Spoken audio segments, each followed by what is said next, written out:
Hello everyone! Today we're going to talk about translanguaging according to García Li Wei. To begin with, traditional views of bilingualism have been subtractive and additive. Imagine languages are boxes. Subtractive bilingualism consists of having the L1 just to get to the L2, often a prestigious variety used as a majority language. But eventually the L1, because the lack of instruction and places to use it, gets displaced by L2. Additive bilingualism, on the other hand, consists of having an L1 in a box plus another box for the L2. This often happens with privileged learners who get encouraged to develop both of their languages. Now, although additive bilingualism promotes bilingualism, it still conceives second language acquisition in our brains as separated boxes, one after the other. This fractional views of bilingualism could be detrimental for speakers of more than one language.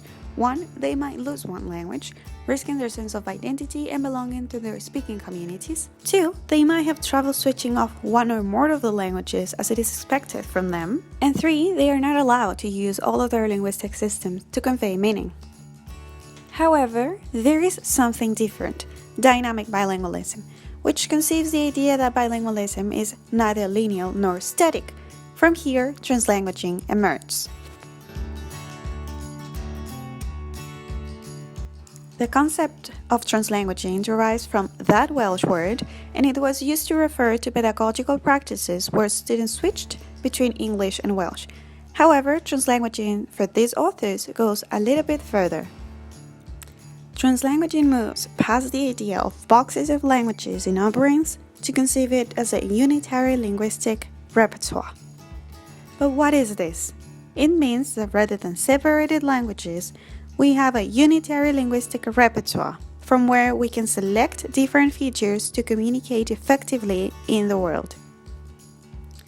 In the book Translanguaging, page 22, García Li Wei defined it as the speaker's construction and use of original and complex interrelated discursive practices that cannot be easily assigned to one or another traditional definition of language, but that make up the speaker's complete language repertoire. The key part of translanguaging is that it gives agency to the speakers, focusing not on the languages but in people's linguistic repertoire and what they are able to do with it. To put it more visual learners attractive, imagine subtractive bilingualism as a unicycle, additive bilingualism as a bicycle, but translanguaging is like an all-terrain motorcycle, meaning the interrelated linguistic practices for successful communication beyond the restraint of named languages, or boxes, as I told you.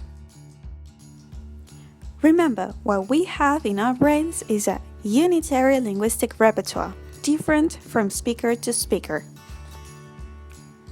In the education field, translanguaging questions the one class, one language paradigm because, as we know, bilinguals make use of more than one language.